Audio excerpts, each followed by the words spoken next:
Hello, friends, and welcome back to Malicious Compliance Stories. Let's start this video with a story about a trucker who was ordered to do the impossible, drive a massive off-road logging trailer down public streets, knowing it would rip down power lines.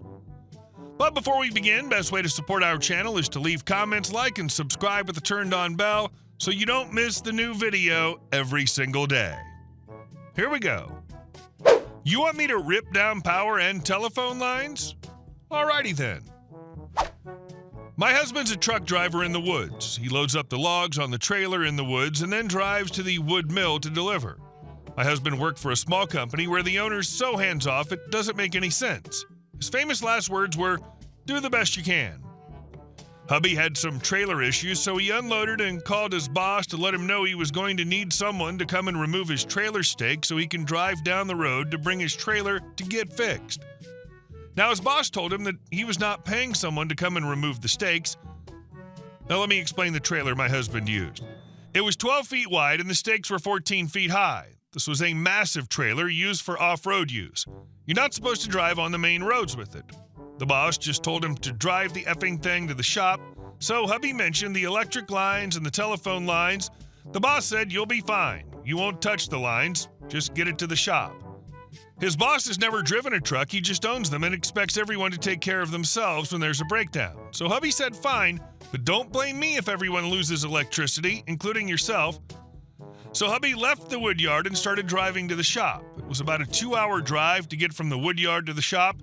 Before hubby left, he warned me that we'll most likely lose power. I was like, oh, okay.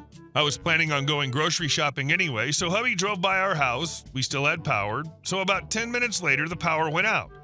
So I declared I was going to go to town. On my way to town, the power lines were down in front of our old principal's house. He was outside trying to direct traffic and was trying to figure out who the guy was that was driving the pink maroon truck. We both hated this man. He should not have been allowed to work with children and teenagers. He used to tell my husband that he'd never amount to anything by looking out a window. So I stopped, and old principal was trying to explain that a truck hit the lines, and he was trying to figure out who it was. So I looked at him dead in the face and told him it was one of his students that would never amount to anything just looking out a window, and I just drove on. So the shop was on my way to town, and I decided to stop in and see if hubby and the guys needed coffee, and his boss was there screaming at hubby because his wife had no power and couldn't go on Facebook. So I watched hubby get reamed out. Then my husband pulls out his phone, showing that boss told him to drive down and do the best he could. The boss shut up for a moment, let hubby fix his trailer. The utility companies came and repaired and figured out who the truck belonged to. The boss got a bill for over $150,000 to repair the downed lines and broken poles. The reason I know how much the bill was because he left it on the counter in the office and I saw it when I went to collect my husband's last check because he was done with the boss's bullcrap. My husband was the only driver that he had that would make him money, and hubby always drove the crap nobody else wanted to drive. The whole "do the best you can" line, that's a boss version of IDK, LOL, and it's so laughably irresponsible, especially when you're talking about massive off-road equipment on public roads. Like, sir, you own the trucks. What do you think happens when you send a 12-foot wide, 14-foot high log trailer through town like it's a compact SUV? And our second story. 20 minutes of neglect, one decent human interaction. A few weeks ago, I was walking through the store I work at when I came across an elderly woman on an electric cart and an elderly man with a walker.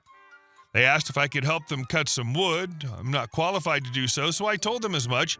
They looked rather annoyed by this, which I was expecting, since customers can often be upset when I'm not qualified to help with certain things. However, nothing could have prepared me for what the woman said next. Apparently, they had been waiting for 20 minutes for someone to help them. They had spoken to an employee and asked for help, and the employee called someone. I was shocked, but I radioed for help and went on my way. 9 minutes passed, and I re-entered the store to see the couple heading to the front. Being the decent human being I am, I asked if they'd been helped. The woman sharply replied no, and told me she wanted to speak to a manager. At this point, I was thoroughly pissed off. No one had come to help this disabled elderly couple.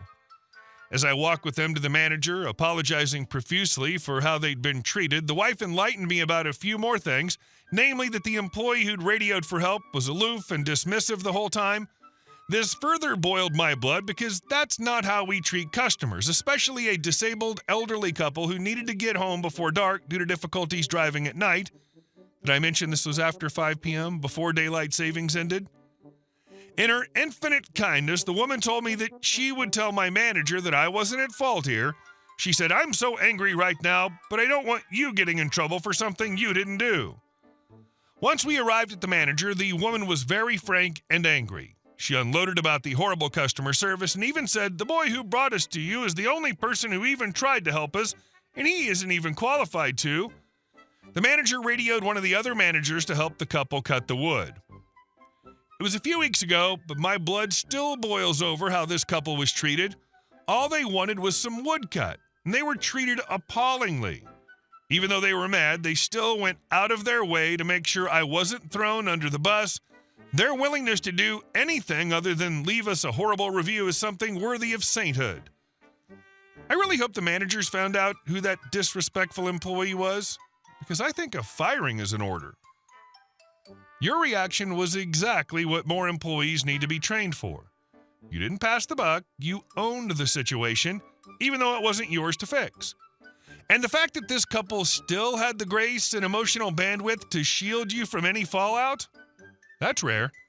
That's character. And our last story. They built without permission, then Katrina hit, karma did the rest. I grew up in South Louisiana, right on the lakefront of Lake Pontchartrain, a massive body of water just north of New Orleans. Life there was humid, often mosquito-filled, but beautiful. My parents are both self-made multimillionaires, and they poured a significant amount of time and money into turning our home into something truly special. We had a sprawling backyard with a little white sand beach and a man-made pond where we could fish for brim. It wasn't just a house, it was a piece of their legacy, built with care and intention, right down to the customized drainage system installed to combat the reality that most of our land was below sea level. That drainage system, by the way, wasn't some slapdash fix. My parents had engineers and contractors plan it out carefully when they bought the place, installing hidden pipes and channels to keep stormwater moving and prevent our property from turning into a swamp every time it rained, which in South Louisiana is often. And for a long time, it worked like a charm. Our yard would stay dry even during heavy downpours, and life went on as usual. That is, until our neighbors decided to get clever.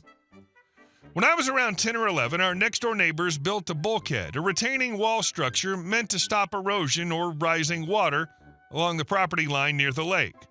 On paper, it didn't seem like a big deal. People build bulkheads all the time along waterfront property, but it didn't take long before things started to go wrong. After the bulkhead went up, even minor storms would flood our entire backyard. Like, not just a few puddles, I'm talking about full-on standing water, swamp style, covering everything. At first, my parents were stumped. They'd spent a fortune making sure drainage was never a problem. So why now? They brought in the contractors who'd originally installed the system and then hired a land surveyor to take a closer look. What they uncovered made my parents absolutely furious. Turns out the neighbors had illegally extended their bulkhead and fencing onto our property just a few feet, but enough to matter. In the process, they had completely demolished sections of our custom drainage system. I mean, they ripped out pipes, filled some parts with concrete, and buried everything under their new construction. No permit, no notice, just straight-up trespassing and destruction. My parents were not the kind of people to let that slide. They lawyered up immediately and took the neighbors to court. With all the evidence in hand, surveys, contractor reports, photos, it was an easy win. The court ordered the neighbors to pay a sizable settlement, cover the cost of restoring some of the drainage system, and most importantly, pay for any flooding mitigation or damages our property experienced due to their interference. Now, if you've never lived in southern Louisiana, you might not realize how big a deal that last part is. Our yard flooded a lot, 10 or more times per year, and every time it did, they had to foot the bill. Whether it was paying for pumps, landscaping repair, or fixing water damage to outbuildings, they were legally on the hook. Didn't take long for the relationship between our families to dissolve completely. My mom would flip them off anytime she saw them peeking through a window, which honestly became her new favorite pastime. This ridiculous feud continued for 4 or 5 years. Every time it rained, we'd joke about it. "Guess it's payday for us again," my dad would say, half amused, half vindicated. And for the neighbors, it must have felt like financial death by 1,000 paper cuts. Then Hurricane Katrina hit.